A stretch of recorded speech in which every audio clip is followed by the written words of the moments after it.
মই বহুত বিপদত পৰিছোঁ, মোক অকণমান হেল্প কৰক আপোনালোকে সকলোৱে যাতে সহায় কৰে। মোক বেছি সহায় নালাগে, আপোনালোকৰ টকা পইচা একো সহায় নালাগে, মোক মাত্ৰ আপোনালোকে এই মানুহজন চিনাক্ত কৰি দিলেই হ'ব। মোক ঘৰতে আহি মাৰিম বুলি দাবী ধমকি দিছে। আপোনালোকে ভিডিঅ'টো চাব, ফটোটো চাব পাৰে, তাতে কমেণ্ট এটা কৰিছে। মই বৰ্তমান এখন থানাৰ কাৰণে এজেহাৰ লিখিছোঁ, থানাত দিম এতিয়া এখন মই এজেহাৰ।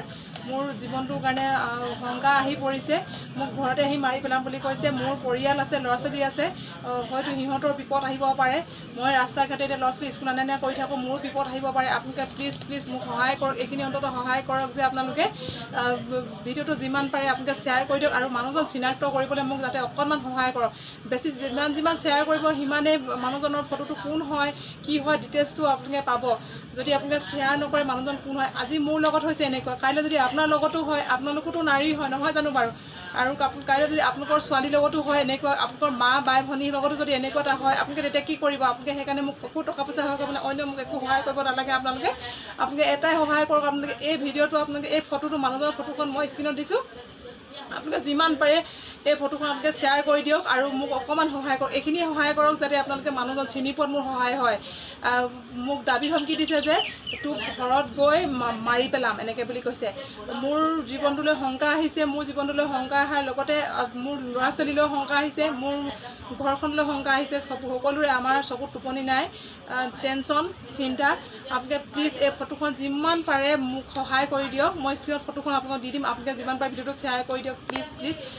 আপোনালোকক মই প্ৰমাণৰ সৈতে দিছোঁ। আপোনালোকৰ লগতো এনেকুৱা নহ'ব, আৰু প্ৰতিগৰাকী নাৰীৰ লগত এনেকুৱা হৈ আহিছে, প্ৰতিদিনে এনেকুৱা হৈ আহিছে। সেইকাৰণে আপোনালোকক কৈছোঁ, আপোনালোকে বেলেগ একো মোৰ টকা পইচা সহায় কৰিব নালাগে, মাত্ৰ এই মানুহজনৰ ফটোখন মই স্ক্ৰীণত দিছোঁ আৰু ভিডিঅ'টো দিছোঁ। আপোনালোকে যিমান পাৰে এই মানুহজন ওলোৱাত যাতে সহায় হয়, সকলোৰে যাতে সহায় হয়, মানুহজন যাতে ওলাই পৰে, কোন হয়, ক'ৰ হয় আৰু কি হয়, এইখিনিয়ে লাগে মোক। আপোনালোকে শ্বেয়াৰ কৰিলে মানে সকলোৱে যাতে শ্বেয়াৰ কৰে, কোনোবাই চিনি পাব, কোনোবা এজনেতো উত্তৰ দিব। আপোনালোকে শ্বেয়াৰ, যেতিয়া আপোনালোকে খবৰ পায় তেতিয়া মোক সেই ভিডিঅ'টো, সেই কমেণ্টটো পঠিয়াব। আচলতে মই ছ'চিয়েল মিডিয়াৰ কাম কৰোঁ, নকৰা নহয়, কিন্তু মই কাৰো লগত তেনেকৈ মোৰ শত্ৰুতা নাই। এতিয়া আচলতে মোক কেলৈ এনেকুৱা এটা দাবী ধমকি দিছে বা সকিয়নি দিছে, মাৰি পেলোৱাৰ মোক সকিয়নি দিছে, কি কাৰণে দিছে মই একো বুজি পোৱা নাই। আচলতে মই কাকো এনেকৈ কোনো ডাঙৰ কথা কোৱাও নাই, বা মোৰ কাৰো লগত এনেকৈ কোনো শত্ৰুতাও নাই, মই একো তেনেকৈ কৰাই নাই, নকৰিবলগীয়া কিছুমান কাম। আপোনালোকে প্লিজ মোক সহায় কৰক। কাইলৈ যে আপোনালোকৰ লগতো নহ'ব এনেকুৱা কি মানে আছে?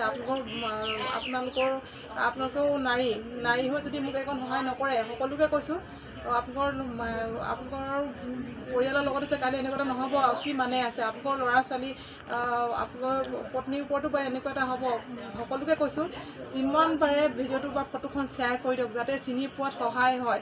এনেকুৱা কিছুমান বদমাছ মানুহে মোক ঘৰতে আহি মাৰি পেলাম বুলি দাবী ধমকি দিছে এই মানুহজনে। আপোনালোকে প্লিজ সহায় কৰক।